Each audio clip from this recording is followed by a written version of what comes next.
Deja de defenderte. Esa es la primera orden que necesitas oír hoy. Y sé que suena al revés. Sé que va contra todo lo que te han enseñado. Pero quédate conmigo.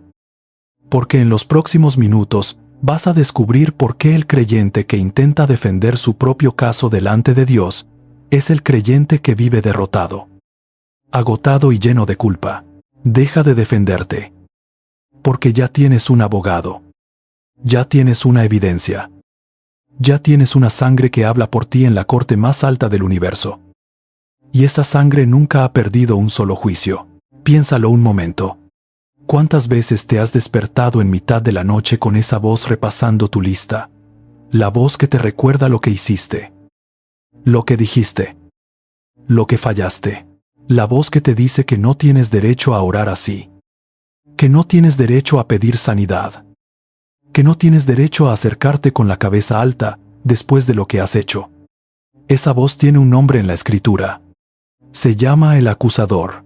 Y mientras tú te retuerces intentando justificarte, intentando prometer que lo harás mejor, intentando comprar de nuevo un favor que ya te fue dado, hay algo que ese acusador no puede callar, no puede rebatir y no puede tapar.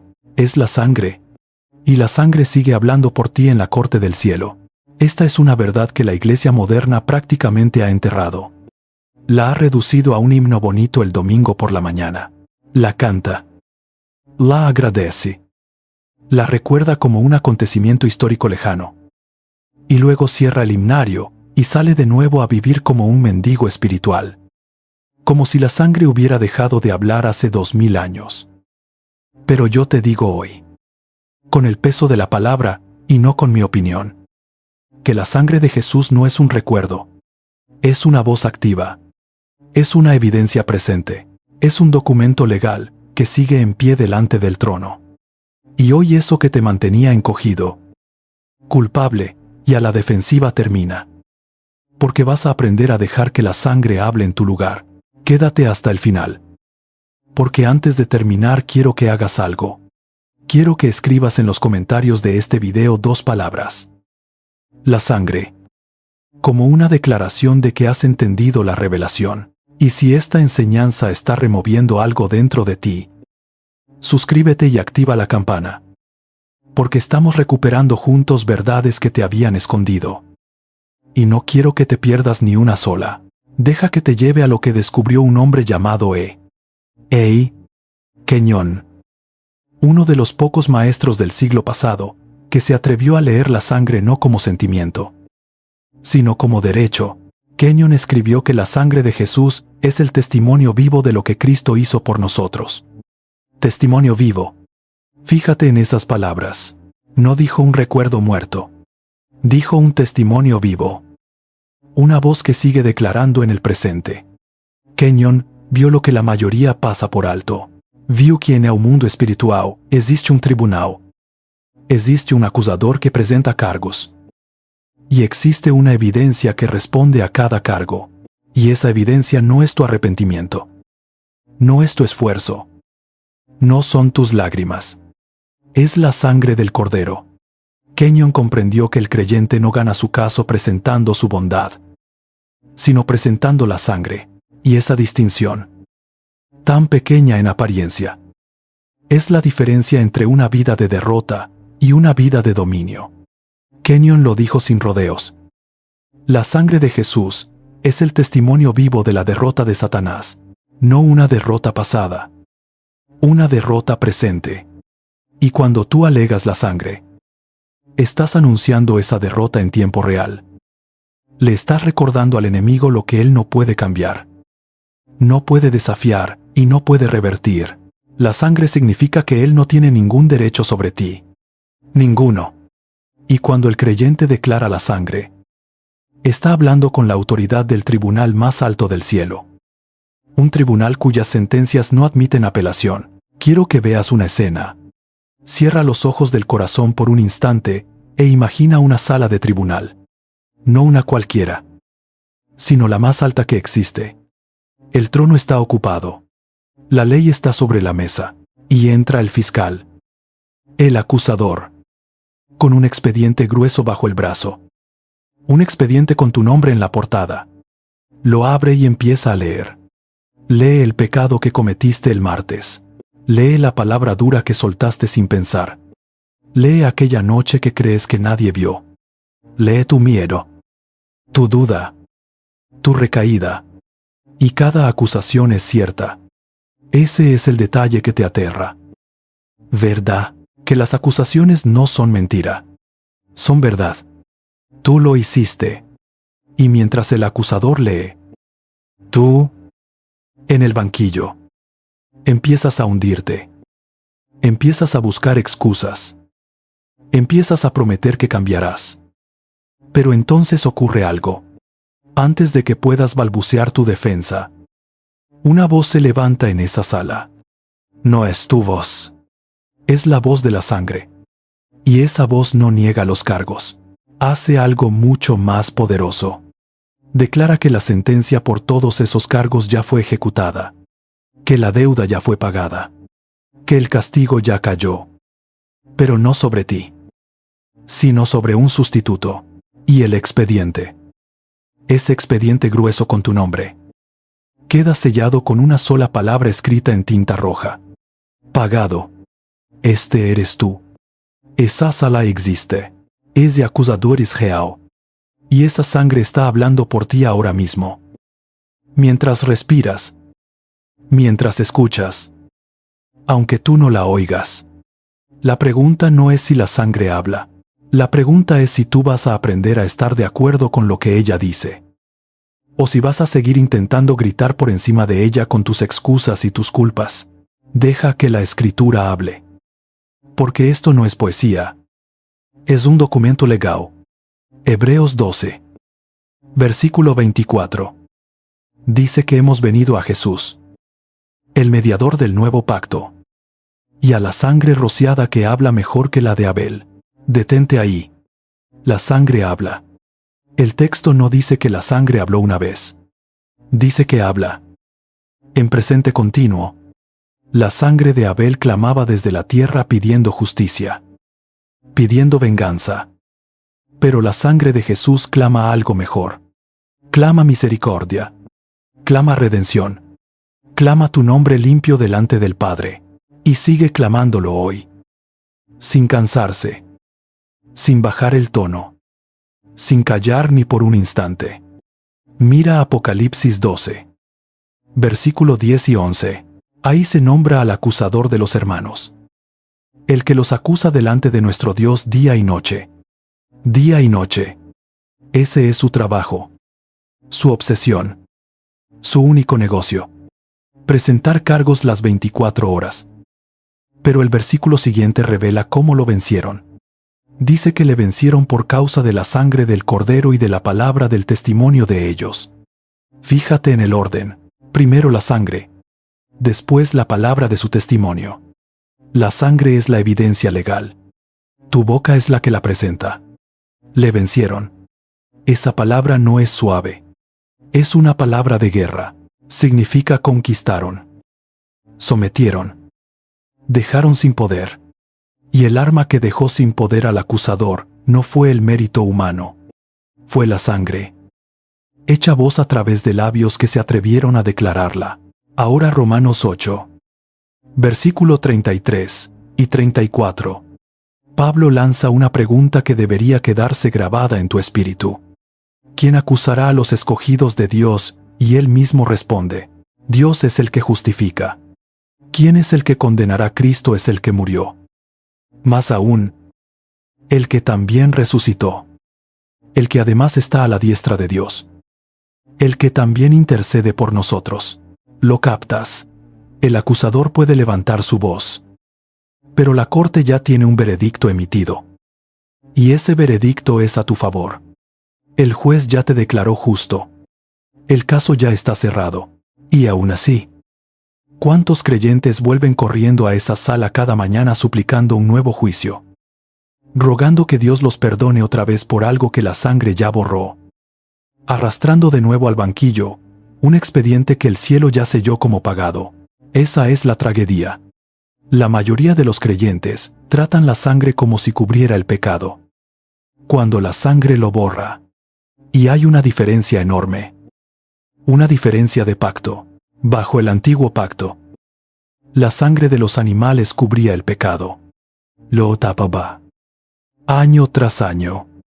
Como quien echa una manta sobre algo que sigue estando ahí debajo. Por eso había que repetir el sacrificio una y otra vez. Porque la manta se gastaba. Porque el pecado seguía debajo esperando. Pero cuando Jesús entró en el lugar santísimo, Hebreos 9, versículo 12 lo dice. No entró por sangre de machos cabríos ni de becerros, sino por su propia sangre. Entró una vez para siempre, habiendo obtenido eterna redención, obtenida, completada, asegurada para siempre. La sangre de Jesús no cubre tu pecado esperando el próximo domingo. Lo remueve, lo borra, lo saca del expediente por completo. De manera que cuando el acusador lo busca para leerlo, ya no está. Y aquí es donde tantos creyentes pierden terreno sin darse cuenta. Viven bajo una conciencia de pecado que Cristo vino a destruir. Se levantan sintiéndose sucios. Oran sintiéndose indignos. Se acercan a Dios como quien se acerca a un juez enfadado, con la cabeza baja y el corazón encogido, mendigando una migaja de aceptación. Y mientras tanto la sangre está gritando desde el trono que ya son aceptos. Ya son limpios. Ya son justos. Pero no la oyen. Porque han dejado que el acusador tenga la última palabra en su interior. Hebreos 10, versículo 22. Nos invita a acercarnos con corazón sincero, en plena certidumbre de fe. Purificados los corazones de mala conciencia. Purificados. La sangre no solo limpia tu registro delante de Dios, limpia tu conciencia delante de ti mismo. Silencia esa voz interna que te dice cada noche que no eres digno, que fallaste demasiado, que estás descalificado. Déjame mostrarte cómo funcionaba esto desde el principio. Porque Dios lo dibujó en Egipto para que ningún hijo suyo lo olvidara jamás. En Éxodo 12, versículo 13.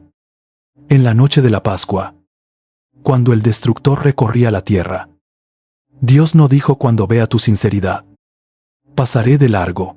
No dijo cuando vea tu desesperación, o cuando vea cuánto has llorado, o cuando vea cuánto te esfuerzas.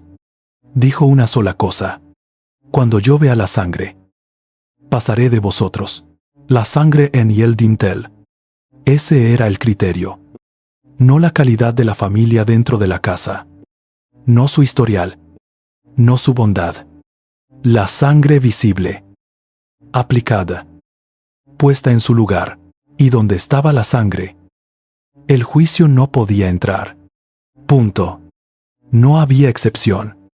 No había letra pequeña. La sangre era la línea que la muerte no podía cruzar. Pero fíjate en algo que cambió el mundo entero. Bajo el antiguo pacto, la sangre se aplicaba con las manos. Físicamente, sobre la madera de la puerta. Bajo el nuevo pacto, la sangre se aplica con la boca, con la confesión, con la declaración de fe. Tú no untas sangre en tu puerta esta noche. Tú declaras la sangre sobre tu vida, sobre tu mente, sobre tu casa, sobre tu cuerpo, sobre tus hijos, y cuando tus palabras se ponen de acuerdo con lo que la sangre ya logró, el cielo responde al instante, porque el cielo se mueve conforme al pacto, y el pacto fue sellado en sangre. Aquí es donde tienes que entender el peso de una palabra que aparece en la Escritura. La palabra alegar, u pleitear. En Isaías 43, versículo 26. Dios mismo dice: hazme recordar. Entremos en juicio juntamente. Habla tú para justificarte. Es lenguaje de tribunal. Alegar no es un lamento emocional, no es rogar desde el suelo. Es presentar una evidencia delante de la corte. Cuando tú alegas la sangre, no estás mendigando. No estás esperando a ver si suena la flauta. Estás presentando la evidencia irrefutable de que la deuda fue pagada, de que la sentencia fue cumplida. de que la maldición fue rota. Y esa evidencia el acusador no la puede rebatir. Puede discutir con tus sentimientos. Puede discutir con tus circunstancias. Puede discutir con tus recuerdos. Pero no puede discutir con la sangre. Porque la sangre es la prueba eterna de su derrota. Por eso el infierno depende de tu ignorancia.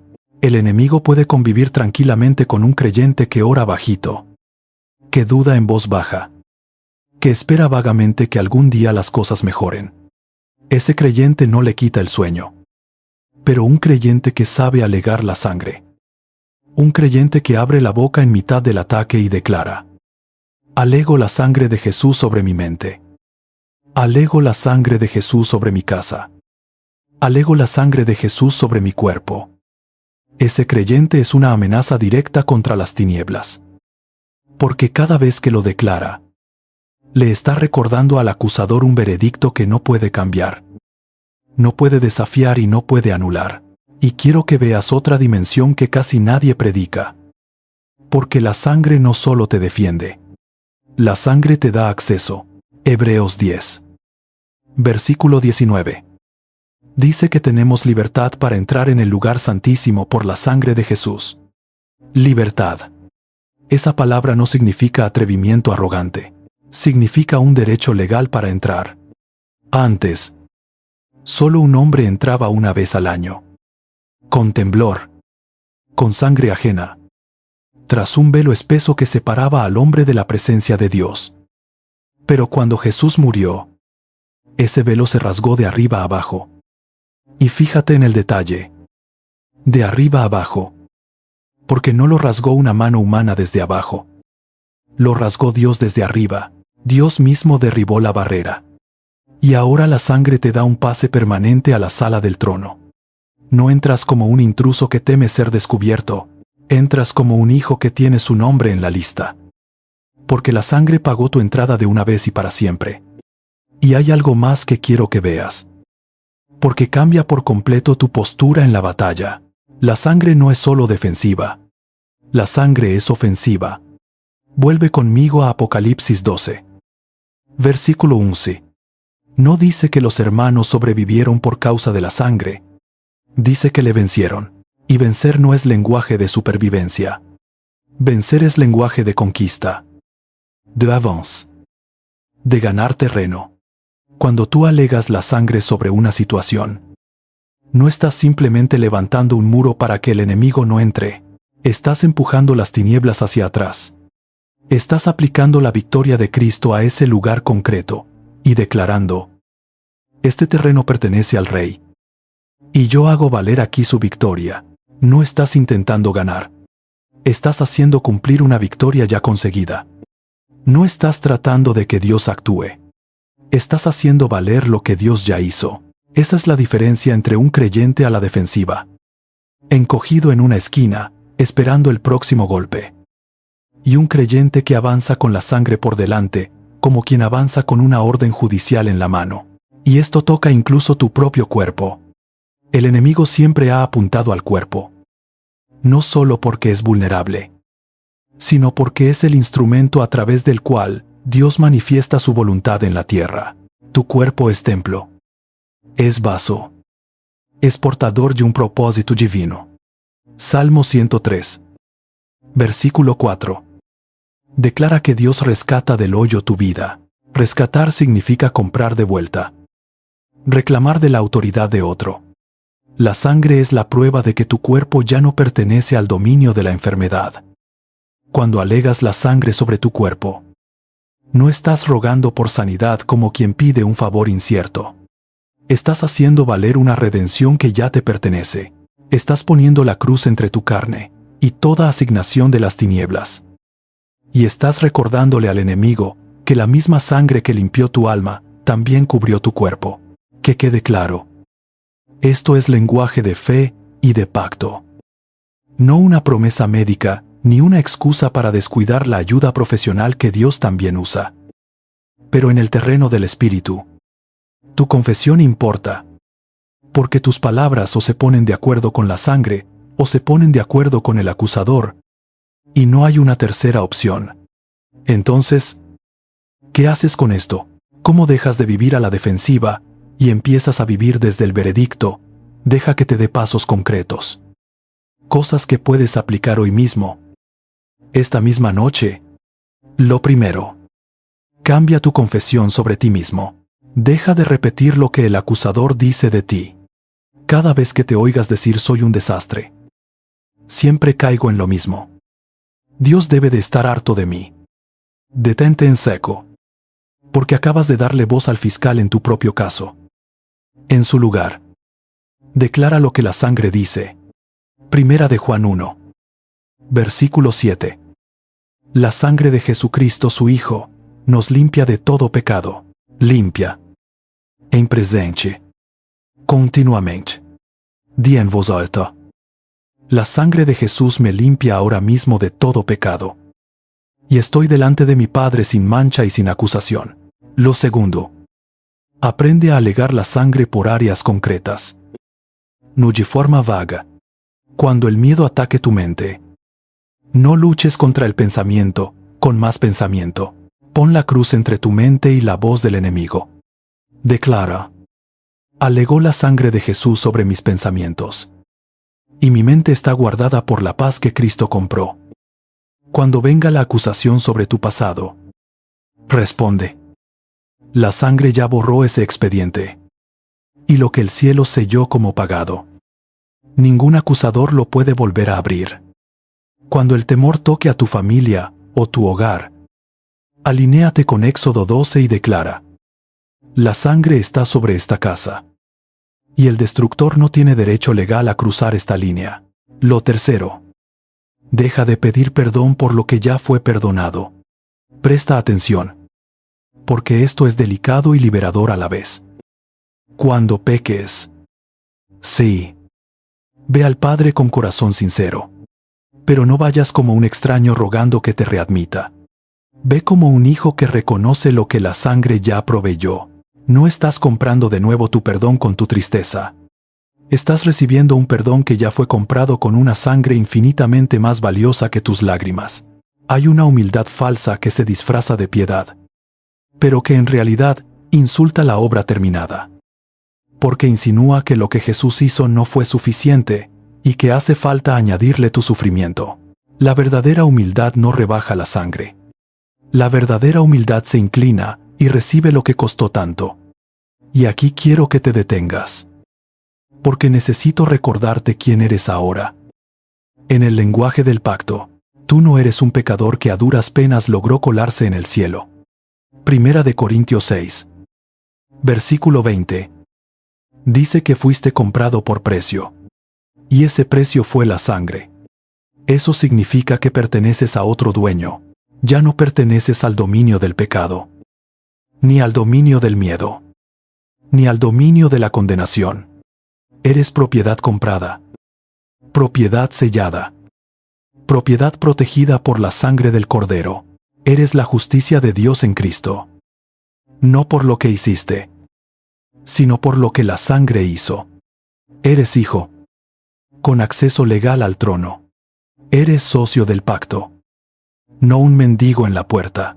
Has cambiado tu culpa por su justicia. Has cambiado tu condenación por su libertad. Has cambiado tu expediente sucio por un veredicto de inocencia firmado en sangre. Y cada vez que el acusador intente convencerte de otra cosa, tienes una evidencia en tu boca que lo silencia. Piensa en el hombre que hereda una gran finca. Recibe los papeles legales que demuestran que él es el dueño legítimo. Pero como nunca aprende a leerlos, sigue viviendo como un inquilino en su propia casa. Camina por los pasillos con inseguridad, sin atreverse a entrar en habitaciones que le pertenecen, sin usar los derechos que llevan su propio nombre. Así viven demasiados creyentes, nacidos con acceso legal al trono, pero orando como extraños en la puerta, comprados por sangre, pero viviendo como esclavos del miedo. Los papeles están firmados. La finca es tuya. La sangre puso tu nombre en el título de propiedad. Lo único que te falta es aprender a leer el documento y atreverte a vivir dentro de lo que ya es tuyo. Deja que te cuente un último detalle sobre esa sala del tribunal, porque cambia el tono de todo. El acusador te acusa día y noche. Dice la Escritura. Sin descanso. Pero la sangre habla también sin descanso. Y aquí está la diferencia decisiva. El acusador tiene que gritar. Tiene que insistir. Tiene que rebuscar en el expediente. Porque su caso es débil. Porque está apelando una sentencia que ya perdió. La sangre no necesita gritar. Habla con la serenidad de quien ya ganó. Habla mejores cosas. Y en esa corte, la voz de la evidencia pesa infinitamente más que la voz del fiscal. Porque la evidencia está escrita en el idioma del pacto. Y el pacto lo firmó Dios mismo. Con su propio juramento. Con su propia sangre. Nada en la tierra, ni en el infierno puede anular un pacto que Dios estableció. Selló y juró por sí mismo. Por eso deja de defenderte con tus propias fuerzas. No tienes que ganar el juicio. El juicio ya está ganado. No tienes que convencer al juez. El juez ya te justificó. No tienes que crear poder. El poder ya fue liberado en la cruz. Lo único que te queda por hacer es ponerte de acuerdo con la voz que ya habla por ti. Abrir tu boca. Y dejar que la sangre diga desde tus labios lo que ya está diciendo delante del trono. Así que ahora te toca a ti. No solo lo pienses. Escríbelo. Decláralo. Baja a los comentarios de este video y escribe estas palabras en primera persona. Como un decreto, y no como una súplica. Escribe. La sangre de Jesús habla por mí en la corte del cielo. Mi expediente está sellado como pagado. Ya no me defiendo. Porque la sangre me defiende. Soy la justicia de Dios en Cristo, y ningún acusador tiene poder sobre mí. Escríbelo tal cual. Porque cuando lo declaras con tu boca, te alineas con lo que el cielo ya dictaminó. Y esa declaración se convierte en una espada en tu mano. Y si aún no lo has hecho, suscríbete y activa la campana. Porque en el próximo mensaje vamos a abrir otra dimensión de esta misma sala.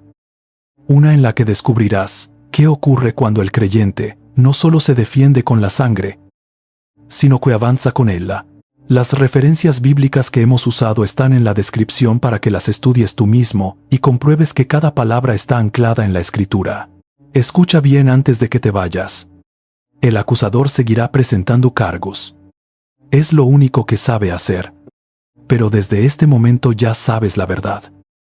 Mientras él lee tu lista, hay una sangre que nunca deja de hablar a tu favor. Ya no eres el acusado temblando en el banquillo. Eres el hijo respaldado por la evidencia más poderosa del universo. El velo está roto. La corte está abierta. El veredicto ya se dictó. Y la sangre sigue hablando. Ahora ponte en pie. Abre la boca. Y camina en él.